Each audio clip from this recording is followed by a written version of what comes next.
계셨어요?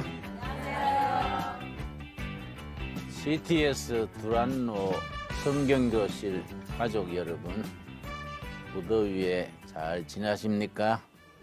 둘의 수도원의 김진홍 목사입니다. 즐거운 이사야서 성경 공부 5번째 시간입니다. 이사야서를 16번에 갈라서 공부하게 되는데 오늘은 5번째 시간. 특별히 이사야서 1장 1절에는 이스라엘과 유다에 대한 하나님의 계시라 이렇게 시작이 됩니다. 이스라엘과 유다, 그 이상하다. 사울이 나라를 건국하고 다윗이 물러받고 솔로몬으로 가던 통일 이스라엘 나라가 왜 둘이 됐을까? 우리나라 남한, 북한처럼 갈라졌다가 제대로 통일 이루지 못하고 제각기 강대국에 망해버렸습니다. 자, 그러면 오늘 이사야 서론격으로 왜 한 나라가 두 나라로 갈라져 가지고 서로 다투고 하다가 강대국에 제각기 망해버렸느냐, 그 얘기 서두에 좀 하겠습니다. 어디서부터 문제가 빗나가기 시작했느냐 하면은 솔로몬 때입니다. 여러분 솔로몬 잘 아시지요? 네. 유엔주일 학교 다닌 사람들한테 솔로몬이 어떤 왕이지요? 그러면 지혜로운 왕이요 그럽니다. 그건 50점이요. 50점. 솔로몬이 지혜로운 왕이었던 것은 40년 통치 기간 전반부, 후반부에는 타락했어요. 솔로몬이 그 지혜로웠던 왕이 왜 타락했느냐? 타락한 이유를 열왕기상 11장 3절에 쓰고 있습니다. 열왕기상 11장 3절. 거기에 솔로몬이, 그 지혜로웠던 왕이 아까운 왕이지요. 어린 나이에 아버지 다윗 왕에 이어서 왕위에 오른 후에 어린 나이에 1000번째 매일 한 번씩 제사를 첫날을 드렸으니까 대단한 정성이랬지요. 또 솔로몬의 지혜, 그래가지고 유명한 이야기도 있습니다. 그런데 그 왕이 왜 타락했느냐? 열왕기상 11장 3절.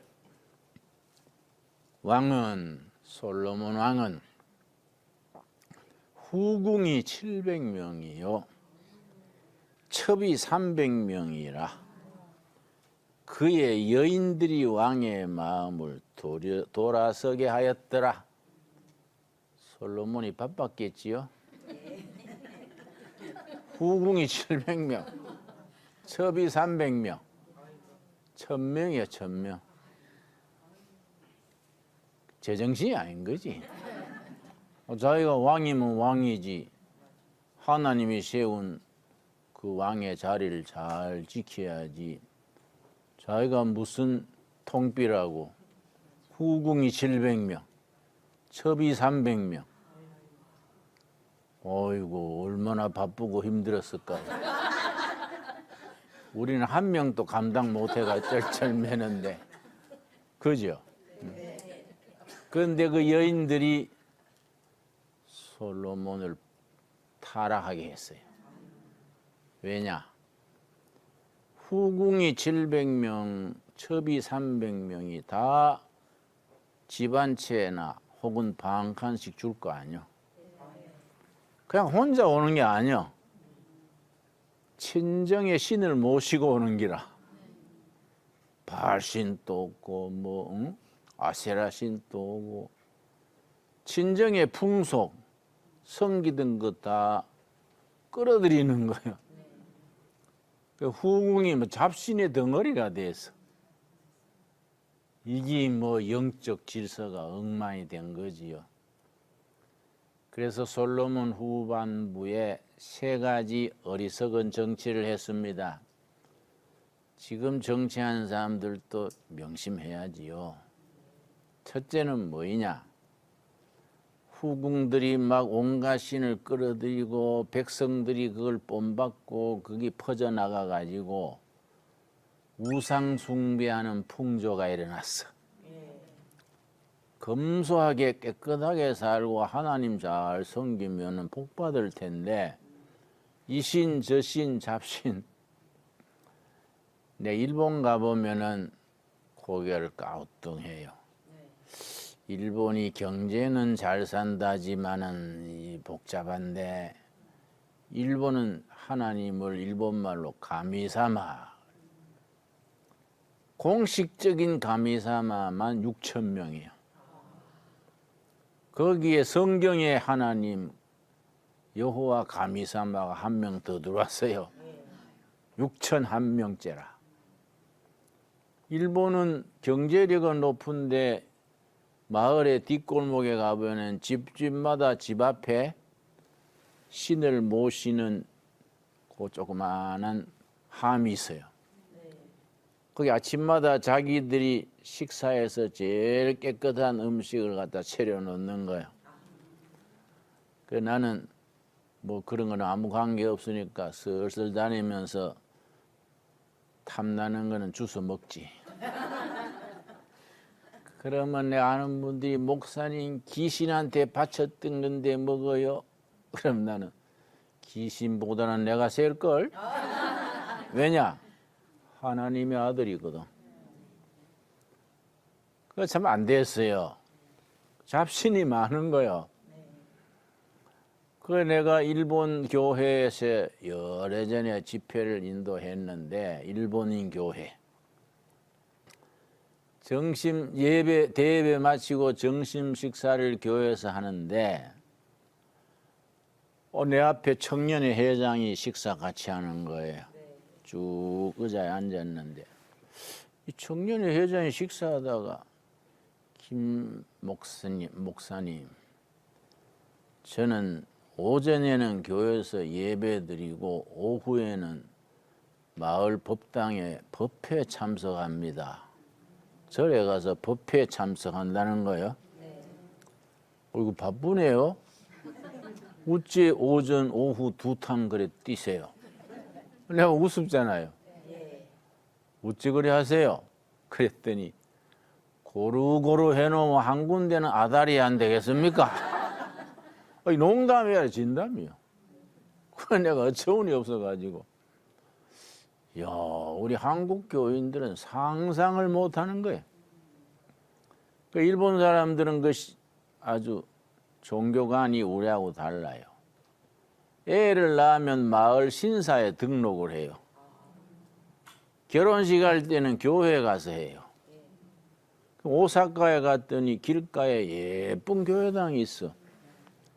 일본은 교회가 드문데 길가에 예쁜 교회당이 있어서 안내인한테 일본은 교회가 드물다더만 요 좋은 자리에 교회당이 있네요.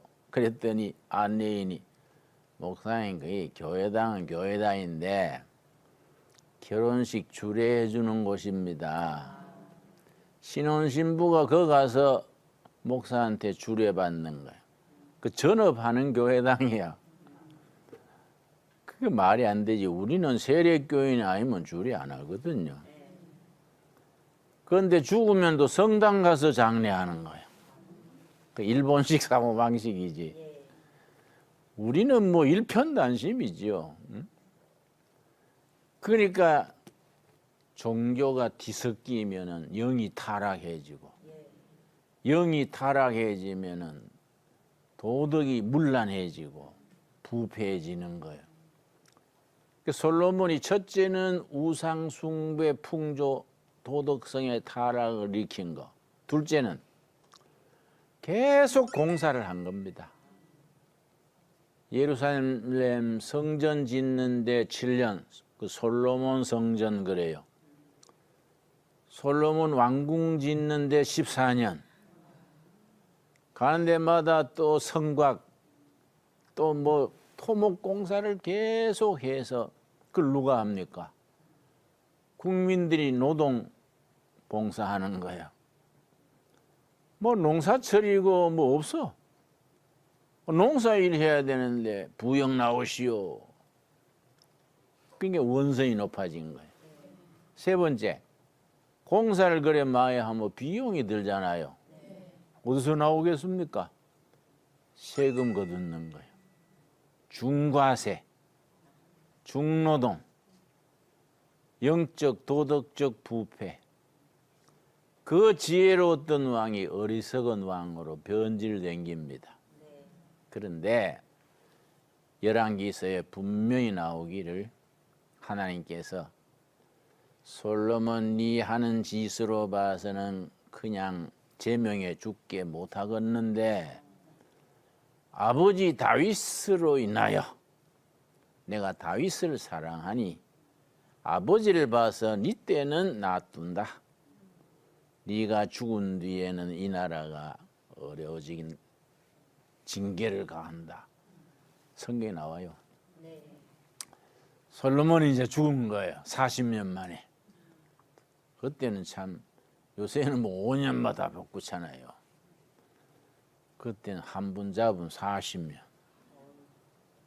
40년 통치하고 죽었는데 아들이 르호보암이에요. 이름을 잘 기억해야 됩니다. 르호보암과 여로보암이 숙적인데 솔로몬의 아들이 르호보암이요. 이 아버지가 죽고 젊은 나이에 왕위에 오르는데 세겜이란 곳이 있어요. 세겜. 여호수아서 마지막 장이 24장입니다. 여호수아서가 고별 설교, 은퇴 연설할 때 세겜 회의라고 있어요. 세겜이 이스라엘 성지요, 성지. 세겜의 대표들 다 모아놓고 여호수아가 마지막 고별 설교한 자리가 세겜이요. 그래 이제 르호보암이 아버지 돌아가시고 자기가 왕으로 취임할 때 절차를 밟잖아요. 12지파 대표들이 다 모여가지고 우리가 다음 왕으로 르호보암을 밀겠습니다. 일종의 대관식이지. 세겜에다 모았어. 그때 백성들의 쌓인 원망이 폭발한 거예요. 백성들 대표가 모여왔어요. 그런데 여로보암이라는 사람이 그 주장이야. 여로보암이 어떤 사람이냐? 그 솔로몬 왕 때 강제노동이 많았잖아요. 여로보암이 아버지 없이 혼자 어머니 밑에 홀어머니 밑에 자란 청년인데 아주 부지런하고 총명하고 지도력이 있었던가 봐. 그 솔로몬이 노동감독관을 시킨 거예요. 그 왕궁이고 뭐 건축하는데 감독이 필요하잖아요. 근데 여로보암이 가만 보니까 솔로몬 왕 때 정책이 너무하거든. 세금은 쎄레 매기고 농사철에도 막 노동 동원하고 하니까 여로보암이 솔로몬 왕한테 건의를 했어. 이러면 안 됩니다. 이래 하시면은 백성들의 원성이 높습니다. 자꾸 그러니까 그 친구 그거 아주 수상한 녀석이구만. 그냥 두지 마라. 처벌을 해. 그러니까 지지하는 사람들이 피하시오. 그러니까 애굽으로 망명했어. 애굽에 가 있는 동안에 솔로몬이 죽은 거야. 그래 르호보암이 왕위에 오르려고 세겜에서 회의할 때 국민들이 애굽에 사람을 보내가 데려왔어요. 우리 지도자가 내주시오. 왕궁에 같이 가서 르호보암이 왕위에 오르는 인정 대관식을 할 때 우리가 약속을 받읍시다. 그냥 세겜에 간 거야. 대표들하고 가서 르호보암 이시여, 왕위에 오르시기 전에 한 가지 약속을 해주세요. 그 무슨 약속인고? 그러니까 아버지 때에는 너무 세금이 과했습니다. 노동이 너무 과했습니다. 세금을 줄여주시고 노동도 좀 줄여주시고 그래 해주시면 우리가 잘 섬기겠나이다. 당연한 얘기 아니요? 네. 그러니까 이 르호보암이 그럽시다 이랬으면 될 텐데 내가 3일 동안 생각해보고 대답할 테니 3일 뒤에 다시 오시오. 그러니까 심각한 걸 몰랐던 거지.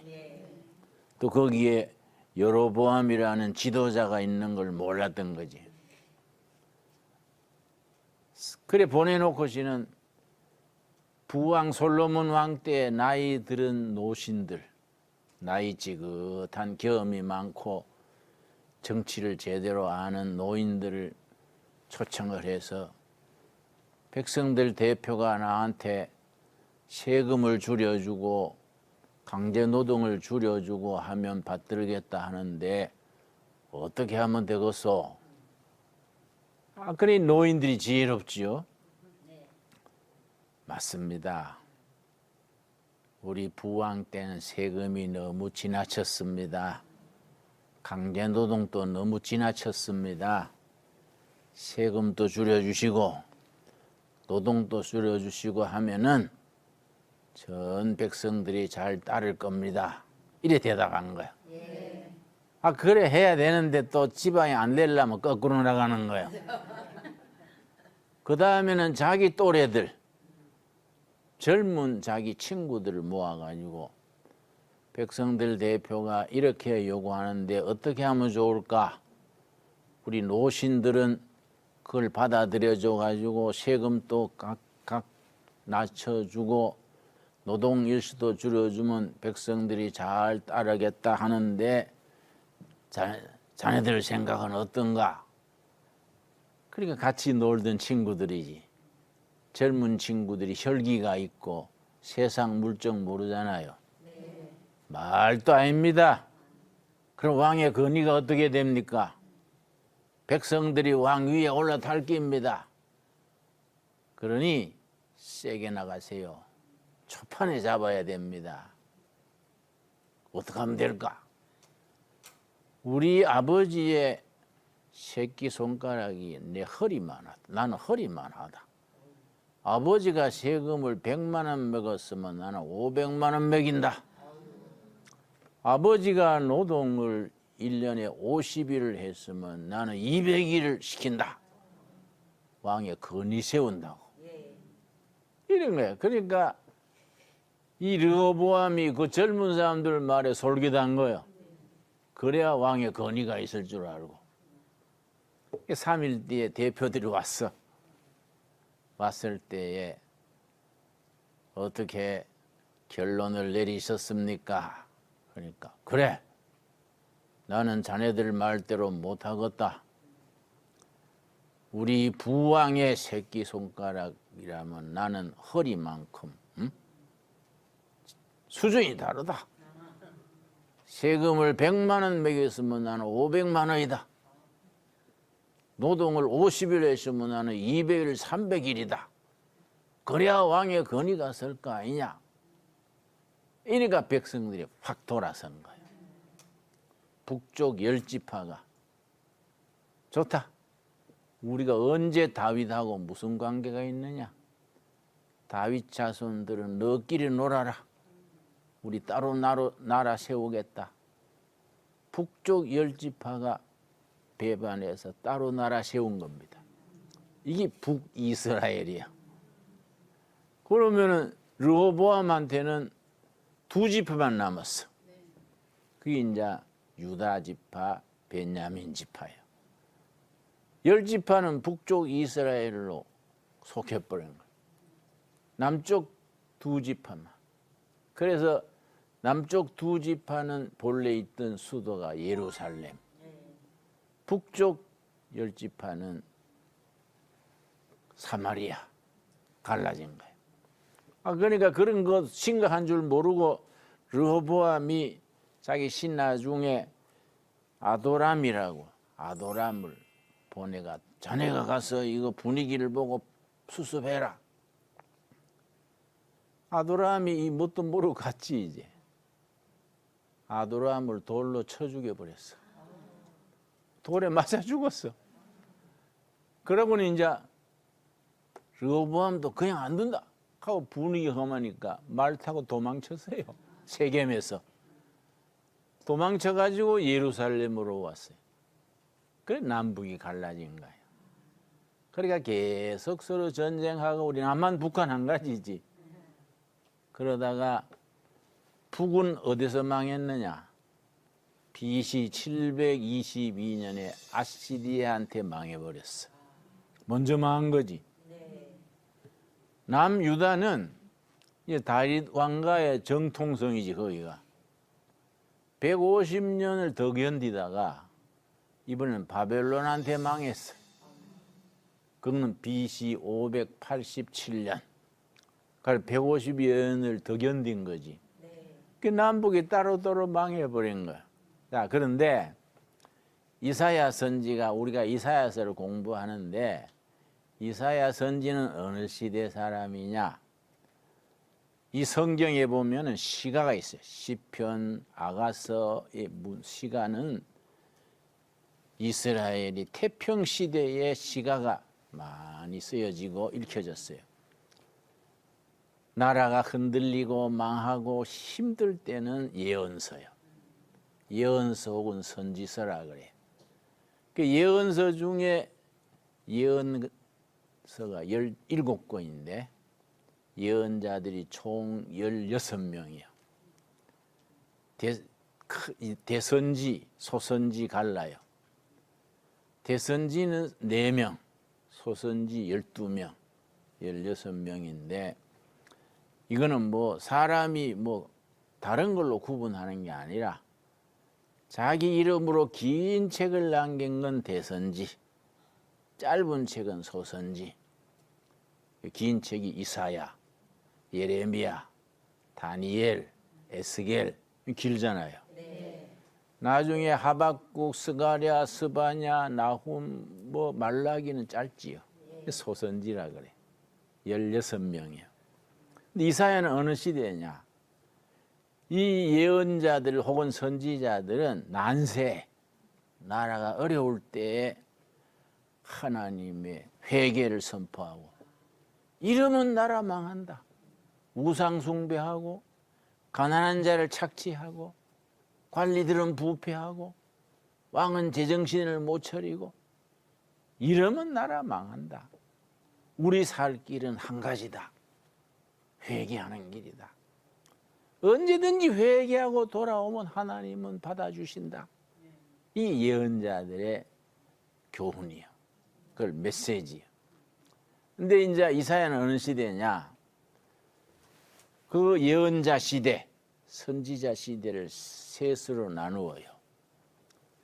북이스라엘이 망하는 아시리아한테 망한다 그랬지요?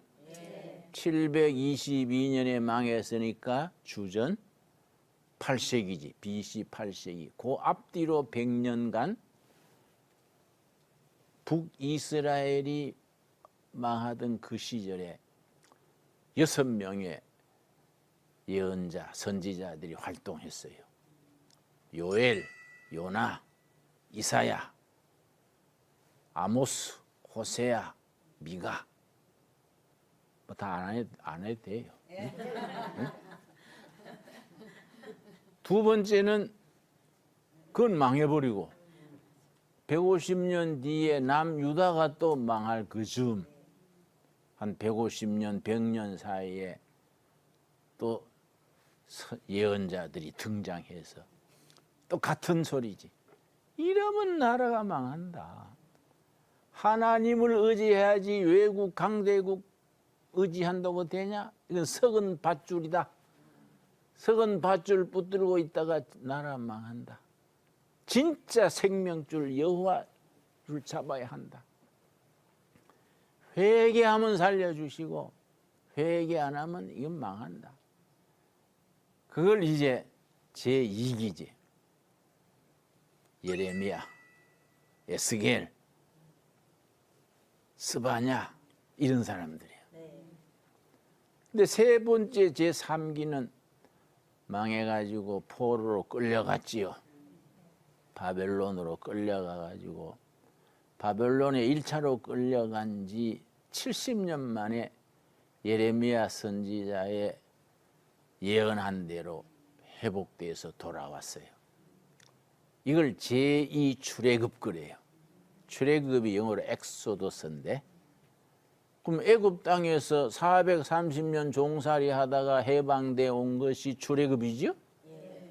이거는 바벨론 포로 생활에서 돌아온 것이 제2 출애굽, 세컨드 엑소더스. 그때 바벨론 포로에서 돌아온 이후로 활약한 예언자들이 그 유명한 말라기, 스가랴, 학개 이름 대충 들었지요? 네. 이 사람들이 제3기요. 그런데 이게 BC 5세기 바벨론 포로에서 돌아온 뒤에 스가랴, 학개, 말라기 활약했는데 그 뒤로 400년간 침묵이요. 400년간 선지자 활동이 끊어졌어요. 그 침묵의 기간이지.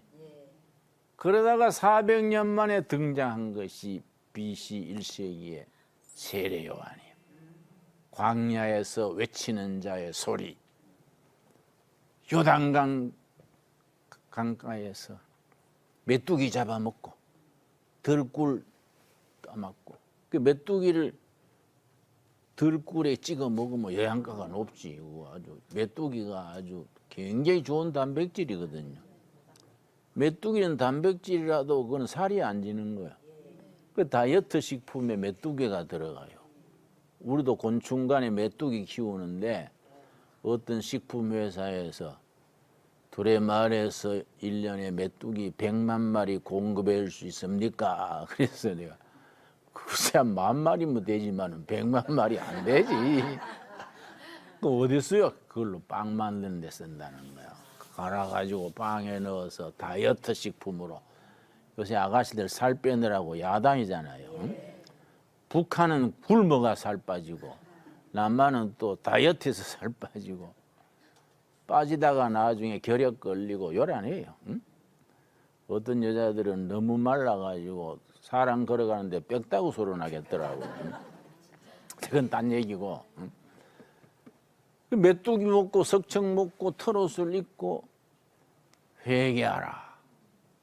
독사의 자식들아. 하나님의 심판의 도끼가 나무 뿌리에 놓였다. 회개의 열매를 맺지 않으면 찍어 불에 던지겠다. 세례 요한. 그 세례 요한이 예수님보다가 6개월 먼저 태어났는데 먼저 헤롯한테 순교당하고, 헤롯 세례 요한이 죽은 뒤에 예수님이 사역을 시작하신 거지요. 이게 이제 예언자들의 얘기요. 자, 우리 주제는 이사야서지요. 이사야서는 제1기 북이스라엘이 멸망할 때 소위 6인방 요엘, 요나, 이사야, 아모스, 호세야, 미가, 이때 이 시대예요. 이 시대. 그런데 이사야가 이제 왕족인 거예요. 그 예언자들은 각각이요. 저 시골에 농사 짓던 아모스 같은 사람, 변두리에 가손하던 사람이요. 양떼 치던 사람. 이사야는 또 왕족이요. 당시에 왕이 자기 사촌이랬어요. 이사야가 그래서 66장으로 되어 있는데 아주 문장이 뛰어나요. 왕족으로서 훈련받았으니까. 그리고 아주 국제 정세에 아주 밝아요. 그래서 이사야서를 잘 읽어보면 지금 대한민국이 보이지요. 우리나라가 지금 이쪽에는 중국이 있지요. 바다 건너 미국이 있지요. 이 사이에 대한민국 한반도가 있는 거예요. 옆에 또 일본이 있지요. 북쪽으로 러시아가 있지요. 그 강대국들 사이에 한국이 정말 지혜롭게 처신을 잘해야 되지요. 근데 이건 뭐 나라를 이끌어가는 사람들이 그런 이사야서를 읽어봐야 돼. 안 읽으면 헷갈려가지고 헛다리 짚는 거지, 헛다리. 응? 그런 이사야서를 읽으면은 시대가 보여요.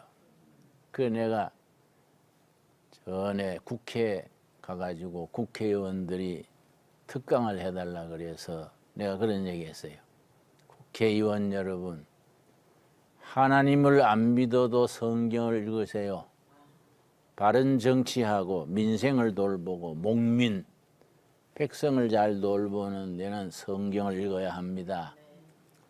성경은 1500년에 걸쳐서 쓰여진 인류의 지혜요. 그래 천국 안 믿고 하나님 안 믿어도 정치 잘하려면 교육 잘하려면 성경을 읽으시오. 성경 읽고 공부를 좀 하세요. 국회의원들이 맨날 표 따라다니다가 공부도 안 하고 머리가 텅 비가지고 국회의원들이 머리가 텅 비면은 국회의사당이 골빈당이 되는 거요. 그랬더니 자기들도 웃더라고요. 공부하시오, 공부하러. 말이 맞잖아요. 그래서 성경을 이사야서를 잘 읽으면은 시대가 보이는 거예요. 좋은 정치는 어떻게 해야 된다 보이는 거예요. 자, 이사야서 1장 1절. 자, 서론이 길었습니다. 역사가 이해가 가지요? 남북이 왜 갈라졌으며 왜 각각 망했으며 어떤 예언자들이 활동했는가 대충 이해 갔지요? 예, 걔도 또 나가면 잊어버리죠. 응? 또 아까 말했듯이 잊어버려야 내가 또 할 게 있고. 자, 이사야서 1장 1절. 유다 왕 우시야와 요담과 아하스와 히스기야 시대에 아모스의 아들 이사야가 유다와 예루살렘에 관하여 본 계시라. 그러니까 여러분 제사장이 있고 예언자 선지자가 있고 왕이 있어요. 세 역할이요. 다 기름 부음 받은 사람들인데 왕은 정치만 해야 돼. 왕이 제사 올리면은 이거는 안 되는 기라. 사울 왕이 왕인데 블레셋과 전투를 앞두고 제사 지냈다가 망했지. 제사장은 백성들을 대표해서 하나님께 아뢰는 직이야. 이거는 계승이 되지. 제사장 아들은 또 제사장 되는 거예요. 근데 예언자, 선지자는 전혀 달라. 하나님이 딱 스카우트 해가지고 하나님의 뜻을 백성들에게 전하는 거예요. 그 예언자는 하나님을 대변해서 백성에게 말하는 사람이고 제사장은 백성을 대변해서 하나님께 아뢰는 직이지요. 각자 다른 거예요. 그러고 왕은 또 다른 거예요. 그 제사장, 왕, 예언자 있는데 이게 신약에 가서 한 사람한테 합쳐지는 겁니다. 누구겠습니까? 예수님은 왕이시고 예언자시고 제사장. 그 히브리서에 우리의 큰 대제사장 되시는 예수 그리스도. 또 우리의 예언자 중에 예언자 예수 그리스도. 우리의 왕이신 예수 그리스도. 예수님 안에 세 개가 합쳐지는 거예요. 구약 시대에는 겸하면 큰일 나는 거지 이거는. 자, 이사야서가 그래서 이스라엘과 유다에 대한 하나님의 계시라. 하나님이 이사야를 통해서 보여주시는데 이사야서가 아주 특이한 책입니다. 66장으로 되어 있어요.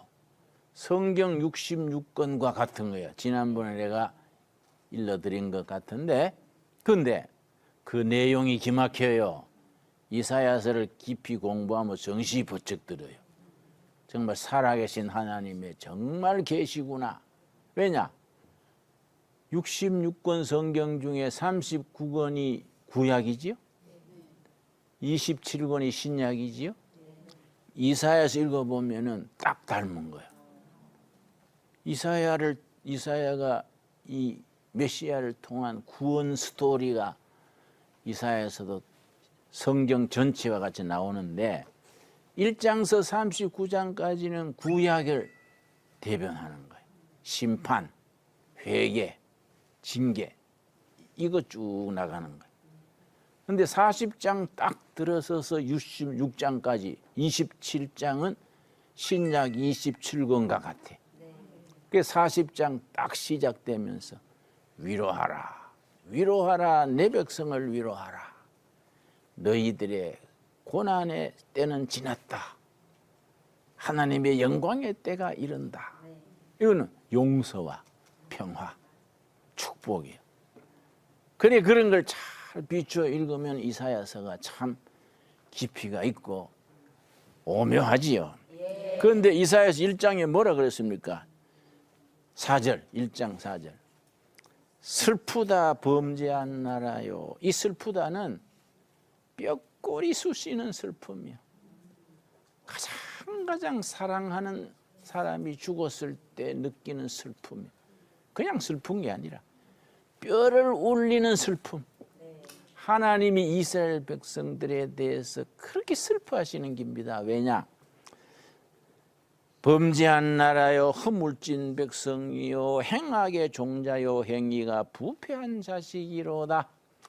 하나님이 그렇게 사랑해서 키워낸 자식 같은 이스라엘이 우상 숭배하고 가난한 자 착취하고 부패하고 하나님이 너무너무 슬퍼하시는 거예요. 참 이거 실감나요. 그래서 5절 너희가 어찌하여 매를 더 맞으렸고 패역을 거듭하느냐. 빨리 회개하며 살 텐데 왜 그러냐. 그래 나가는 시작되는데 아까 말한 것처럼 40장 39장까지 그런 무드로 쭉 나가다가 약간의 물론 양념 같은 변화는 있지만은 40장 딱 가면 완전히 달라져. 40장 1절 40장 1절 분위기가 싹 바뀌는 거예요. 신약의 무드로 들어가는 겁니다. 40장 1절 너희의 하나님이 이르시되 너희는 뭐라 했습니까? 위로하라. 내 백성을 위로하라. 위로하라가 히브리 말로 나하무. 나하무 암미. 위로하라 위로하라. 암미는 내 백성이야. 나하무는 위로하라고. 나하무 암미. 위로하라 위로하라 내 백성을 위로하라. 그동안의 징계와 채찍과 시련의 때는 지났다. 여호와께서 이제 자비를 베푸시는 때다. 40장부터 탁 분위기가 반전하는 거예요. 그래서 성경학자들은 이사야서 66장을 3등분했어요. 1장에서 39장까지 제1권 39장까지 40장부터 55장까지 제2권 56장부터 66장까지 제3권. 성경학자들은 저자가 다르다는 거예요. 제1 이사야 저자, 제2 이사야, 제3 이사야. 다른 저자가 다르다. 왜 다르냐? 내용이 완전히 다르냐? 나는 거기에 동의 안 해요. 너무 공부하다가 좀 옆으로 나가지 않았나? 응? 자, 그렇게 따지면 끝이 없어.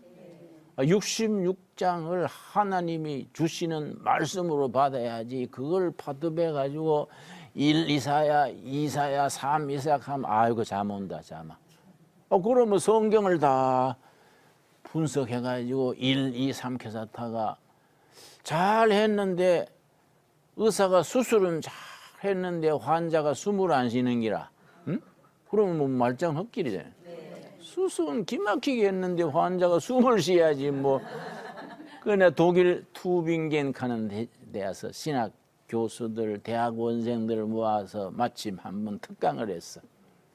그 투빙겐 신학대학이 성경 분석하는 데서 전문이거든. 뭐 이런 거 제1 이사야, 2 이사야 그걸 문서 비판 그래요. 또 편집 비판 합쳐서 히스토리컬 크리티시즘 그래요.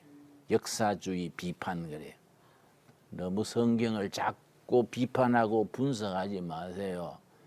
동양의 경전은 그런 식이 아닙니다. 동양 사람은 경전을 받들어 모십니다. 그래가지고 거기에 담긴 메시지, 교훈을 찾는 것이 신앙의 경전이지. 이걸 자꾸 뜯어 맞춰가지고 이리 뜯고 저리 뜯고 하다가는 하나님은 사라지고 헌 종이만 남는 거예요. 그런 식으로 하는 게 아닙니다. 내가 그랬더니 그 사람들이 심각하게 듣더라고. 자꾸 무슨 피문서, 제이문서 그 열심히 하는 이해는 가는데 성경을 그래 대하면 끝이 없어. 옛날에 우리 김익두 목사님 분은 요한계시록을 10,000번 읽었어. 10,000번. 자다가도 요한계시록 몇 장 줄줄줄 나오는 거예요. 응? 우르게 교인 한 분 또 로마서를 다 외워요. 그래 내가 설교하다가 로마서 몇 장 잊어버리가 집사님 로마서 6장 첫 마리가 뭐죠? 축쑥 나와요. 이거 목사 바꿔야겠네. 교인들 웃어요. 응? 이 말씀이 살아 있어야 되지 뭐 말씀은 죽고 폐수 해부만 자르면 뭐하냐. 성경을 대하는 태도가 경건해서 이 말씀을 통해서 하나님이 주시는 교훈이 뭐이냐, 하나님이 어떤 메시지를 주시느냐, 그걸 받아가지고 우리 영혼이 뜨거워져야 되지. 그래서 내가 옛날에 1974년, 75년, 2년 동안 박정희 대통령 시대에 징역을 살았어요. 난 운동권 아닌데 어떻게 줄 섰다가 뒤에 따라가서 그 사람이 줄을 잘 서야 되는데. 근데 내가 참 징역을 재밌게 살았어요. 독보에 앉아가지고 성경을 읽은 거예요. 지역에서는 성경을 안 그래요. 이스라엘 무협지라 그래요. 뭐 다윗 왕의 얘기 뭐 재밌잖아요. 이스라엘 무협지라 그래요. 읽고 읽다가 어느 날 성경책이 바뀌어 버렸어. 종이에 활자 찍힌 책은 사라지고 살아있는 말씀으로 다가온 거예요. 감동의 눈물을 흘리면서 읽었어요. 그 성경을 통해서 영혼이 감동이 되고 내 영혼의 모습이 보이고 살아있는 하나님을 만나야 된다. 여러분 그런 은혜, 그런 체험을 누릴 수 있기를 바랍니다. 아멘. 오늘은 거기까지. 감사합니다.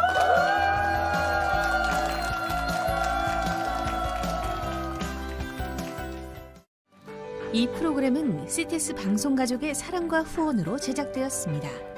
후원 전화 02-6333-1003번, ARS 060-800-1111번으로 전화주세요.